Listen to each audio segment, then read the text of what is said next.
It's hard for black women to navigate in British theatre. Pretend like I had a dramatic thing and she would just step right over me and go toilet, like she was not impressed. And I have a kind of like a mantra where I'm like, humbleness is for the birds. Like I know that I'm great and it's for the birds. Okay.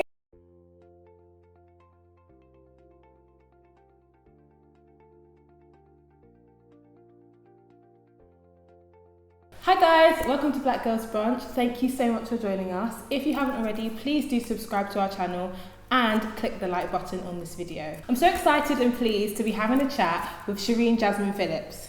Shereen is the director of Taking Part at the Young Vic. She's also a trustee of Talawa Theatre Company and an accomplished writer who has been previously commissioned by the Kiln Theatre. Hi Shereen. Hi. Thank you so much for joining us. Welcome. Thank you for inviting me. Can I just say you look beautiful? Like the hair, everything. Yes, I'm just getting everything. So thank you. I'd love to talk to you and start off with, I guess, your background. Mm-hmm. Why theatre? What made you get into it? Why is this the path you wanted to take? Well, I would say that since I've been very young, like as a child, I wanted to be an actor. I think like everybody that I know who got into theatres first wanted to act. Yeah. I used to like just do performances in my house and just get my mum to watch, and she was not impressed by anything at all. You see those like TikTok videos now of like people bugging their mums and that was me. I would like fall down the stairs, pretend like I had a dramatic thing and she would just step right over me and go toilet, like she was not impressed. She's like, you need to kind of like have something to, you know, put this outlet into something productive. And so I went to youth theatre at Tricycle Theatre, that's now Kiln Theatre, and started drum classes there. And then I went to Sylvia Young on Saturdays as well, and done drama and dance there. It kind of just went from there, really. What took you from wanting to be an actor to doing what you do now? So it wasn't until I was at college, I was like, you know what, I'm going to be an actor, like I don't care what anyone says, that's it. So I applied to all the drama schools, did not get in. It happened. Did not get in. And then, you know, went to go and work in retail for a year, applied again to all the drama schools, did not get in. Then actually when I went to another university, I still wasn't happy at that university. I still wanted to go to the drama school that I ended up going to. And then I heard that a lecturer from that drama school was coming to do a session with us. And so this sounds quite manipulative now, but I made it my mission to like align myself with whatever it is that the person wanted to like teach us, to be interested in it. And it was like production management. And I spoke to her afterwards about like what I want to do with my life and stuff like that. And she was like, oh, you know, you should really think about going to Central. I was like, wow, that's interesting you say that. Because actually I've applied 2 times and I've never got to even an interview stage. And so she was like, well, apply again and I'll put like a word in to like at least you'll get an interview. And so she did, and then I got an interview and then I got into the drama school. So I left that uni and went to Central School of Speech and Drama to do drama, applied theatre and education. Wow. And so that's really what propelled my career, and I've been working in theatre ever since then. It goes back to the age-old thing, like it's who you know, because you're talented, obviously, so you just had to get your foot in the door to basically prove, hello, I'm here, kind of thing. Yeah, I don't think at the time that I had the know-how of knowing what it is that maybe a drama school would want to hear. Right. I was really, really green and naive in the situation where I was just trying to figure out what was going to get me to the next stage of life, and I wasn't really interested in the university experience of just going to have fun. I was like, no, I don't come for money to just go and have fun. Like, I need a career that's going to be taking me somewhere. So I need something that's like practical and tangible that I can learn to have a skill set so I can have a job. But that's the aim. How does Young Vic and all that come into it? So I graduated from drama school about 10 years ago. And then weirdly enough, when I was actually in drama school, my mentor at the time was Kwame Kweyama, who's now my boss, who's now the artist director of Young Vic. I suppose like through just jobs, it just led me to Young Vic at this time. And then I started as head of neighbourhood theatre, and then the previous director of Taking Part left, and then the job opened up. And then I was like, at first I was quite hesitant to apply.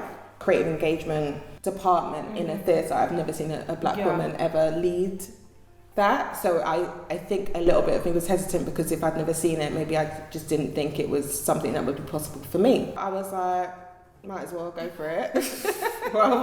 what else have I got to lose? Right. So I went for it and I got the job.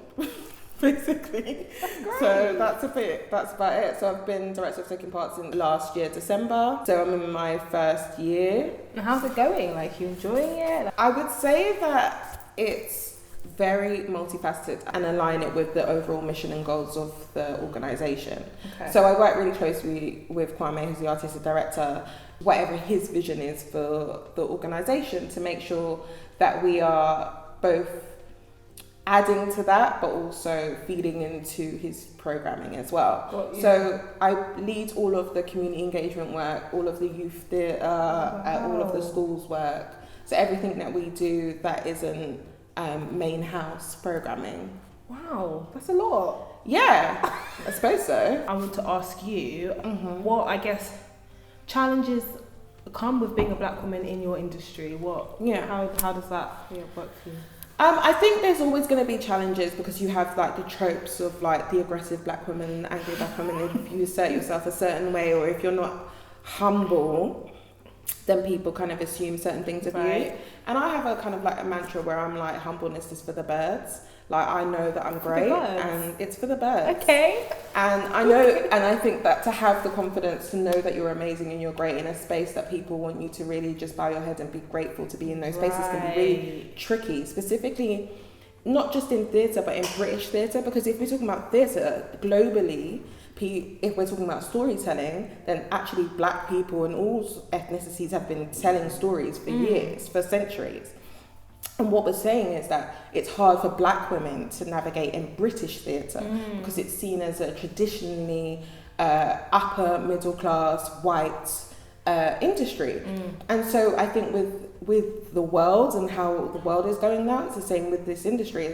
We just have a way to go to get to the point where black women can feel like theatre is a space for them comfortably. But I think you just have to kind of push through and make it your own. And I think it's really nice to have a tribe within there. So that although it may seem that it can be really tricky, to have people that you know are going through similar things that you can talk to about stuff without having to explain your black woman vision first and your black woman perspective first is really helpful. No, I totally agree with you. In terms of being a black woman in the industry, what advice would you then give to somebody who wants to, break into theatre in any aspects, on stage, behind the scenes? What advice would you give them? I would say the same advice I would give to anyone is like, generally find your tribe and find your people and find who can help you and find a mentor as well. I think is a really good thing to do. But also I would say is really be sure what it is that you want to do. Maybe research into that, look up whatever that is. So if you want to be an actor, look up what kind of actor you would like to be. If you want to write, then watch a lot of plays and really learn the craft. There's a lot of initiatives out there. So there's definitely ways in. And if nothing else, then come to Young Vic. Do you have a mentor now? Are you mentoring people? I have two mentors. One is Nina Steiger at National Theatre, and she's the senior dramaturg there. And Kwame Ma is also my mentor again. So he reassigned himself 10 years later to be my mentor again. And I, humbly accepted. I do mentor people, but I also am mindful of how much that takes. And so I have no qualms because I get a lot of people asking me to mentor them. And so I'm really up for having first discussions with people, but I also am mindful that I may not be the best person for them to be mentors to them at this time. And also they don't have to be necessarily mentored by me to keep in touch with me and ask me advice over certain things over the years. I take that role quite seriously because of the mentors that I have and the inspiration that I've had over the years, I know how important it is. So yeah. Some people would kind of be so consumed with I've been asked to be a mentor, and then they just say yes, but not actually think, wait, am I the right person for this job? Yeah, you have to be the right person. You have to have the time and the energy and the generosity in your time and spirit to be able to give to someone to really help them in the way that they need to or may need to be assisted or helped, or because really all you're doing is helping someone help themselves. Right. Going back a little bit to theatre, would you say that where we are now, would you say that it's inaccessible to black people in general, overall, or would you say that actually, no, would you disagree with that statement? I wouldn't say it's inaccessible. It kind of reminds me of this analogy. Have you ever been invited to a party, but then when you get there, you don't feel welcome? And so you leave. And I feel like a theatre can be like that sometimes, where we are very good at inviting black people to the party of theatre. But do you have a seat for them at the table? Like, do you really? And then when you get there as well, are you asking them to bring, a plate and you're mixing that in with the platter, or are you just asking them to eat whatever's there? Right. And so I feel like that's really important when people come in, to also feel like they have a space to grow, because we as black people are forever seen as emerging.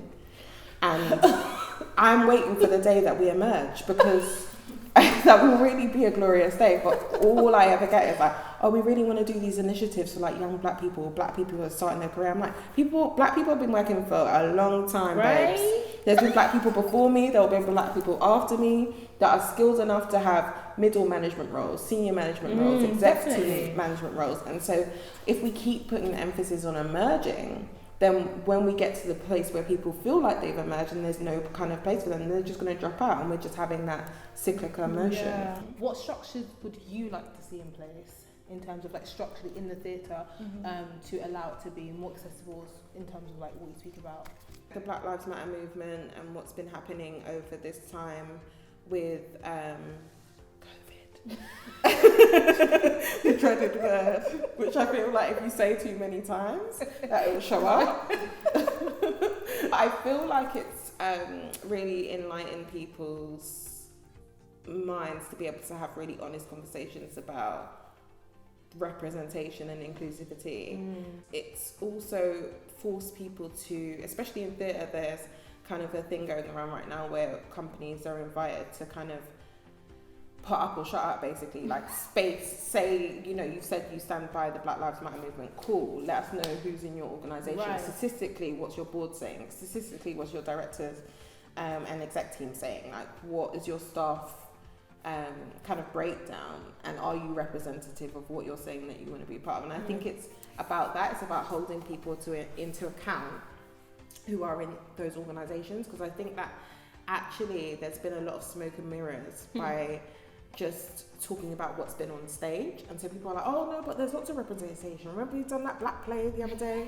Remember we done that Asian one down the road? And do you know what I mean? Like, everyone likes to do all of those stuff, but actually if you have a equal representation at those official meetings, at those artistic meetings, at those board meetings, then you are more likely to be in a space where your organisations will be truly representative of the nation, or of London at least. Hopefully then that will start to feed into kind of being more accessible for black people in theatre by initiatives and by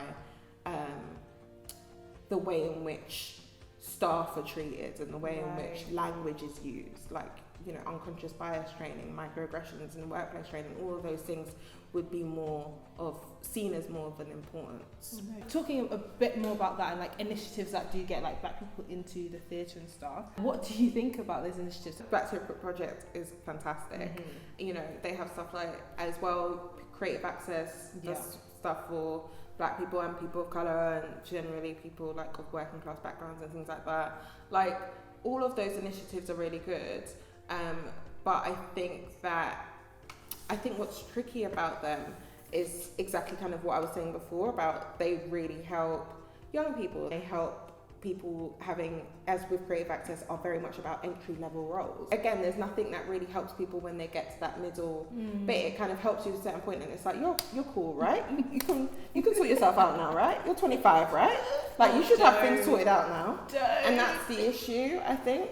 And also, like, as well, it's really unfair for Toby and her Black Ticket project. Like, why is she taking that on her? Like, that should be an organizational thing that's happening. For her to have to create that as a young Black woman herself shows you how ridiculous structurally things are set up for that to have to happen in this way, and then for it to be celebrated in that way, but also everyone's just then, cool, you're doing it, so we don't have to. And that's, I don't think that was her intention. No, it was kind of like support. It was like support, like, like, let's have more of this. Why do you think that Black women are in the centre of most Black-led initiatives?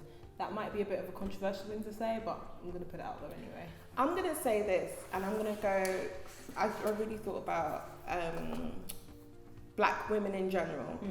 And I'm going to say that even in Takeaway Theatre or initiatives or whatever, why Black women, I think, will lead is because I think generally, like, it could be controversial or not, but I think it is in our nature to drive things forward. It is in our nature to lead. It is in our nature to do for ourselves.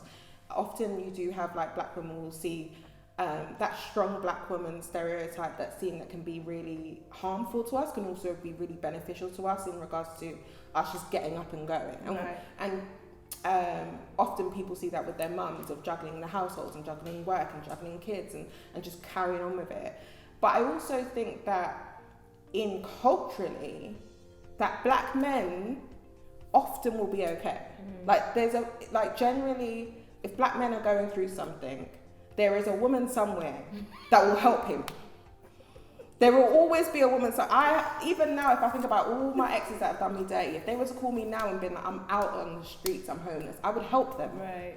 But I would struggle to find, if I was at a point where I couldn't pay my bills, and if I was homeless, I can't think of a man that you would call upon. Never. Right. It would be another woman. And so I feel like that strength and that perseverance that comes from, actually, I'm just going to have to make do for myself, translates to initiatives like this. Where it's like, no one is going to come and save us. We're going to have to just rock ourselves. And actually, because we're like naturally, going to be inclusive in that way, we're doing for ourselves, and we're helping you, Black men.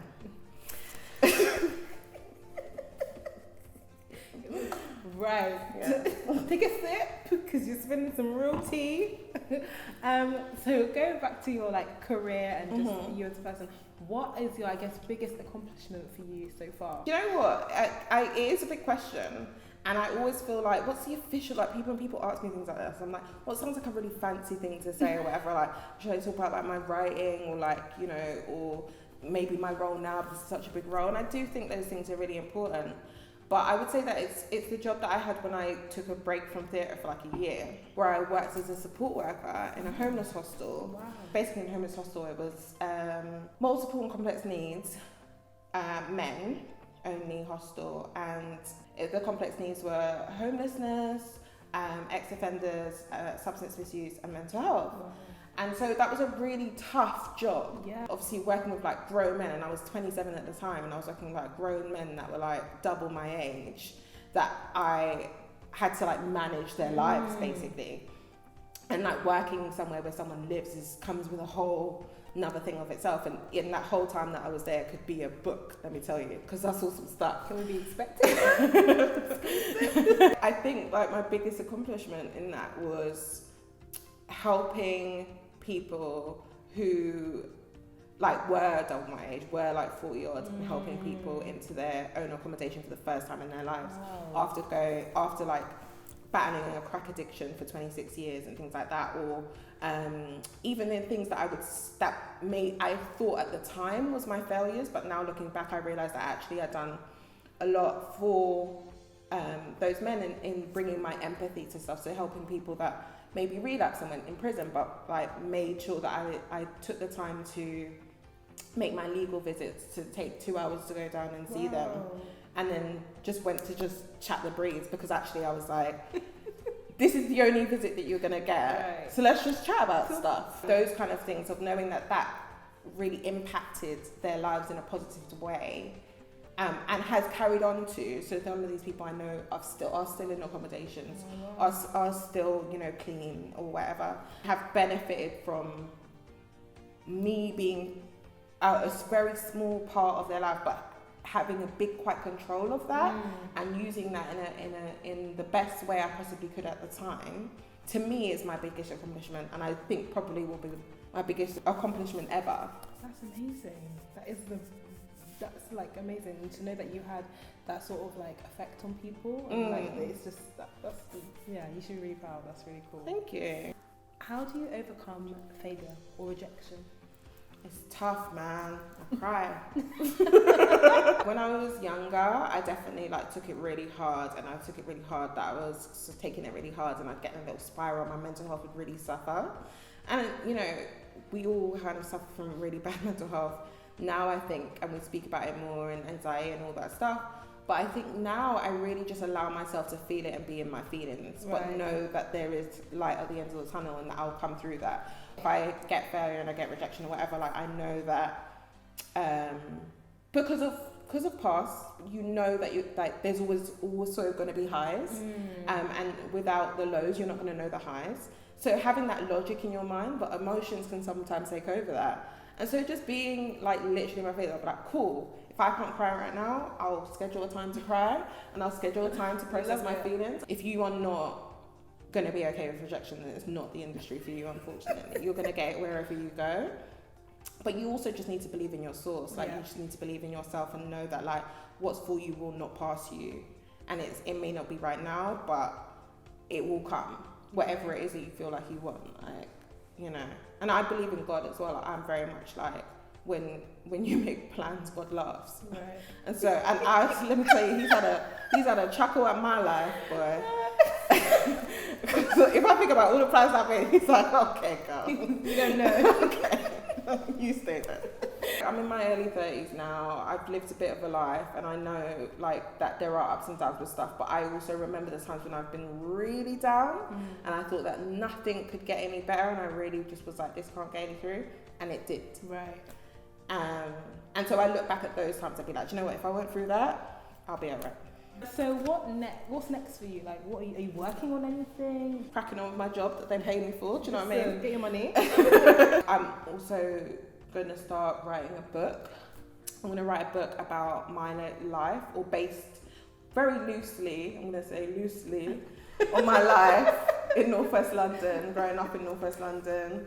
Wow. As a girl who like grew up from an estate in Northwest London to like now being in the industry and whatever, so I'm going to write a book around that. I love that.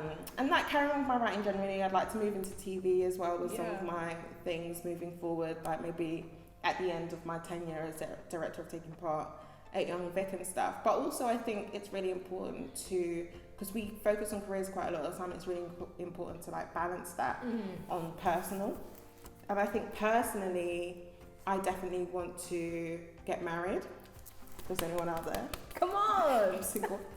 I want to get married, and I want to have a kid, and I want to adopt a kid. Oh, and I want to specifically adopt black children generally, because they are statistically the least adopted. So that's really something that I am really passionate about. Yeah. That is lovely. Oh my goodness, thank you so much. Thank you. I'm going to ask you some quick fire questions.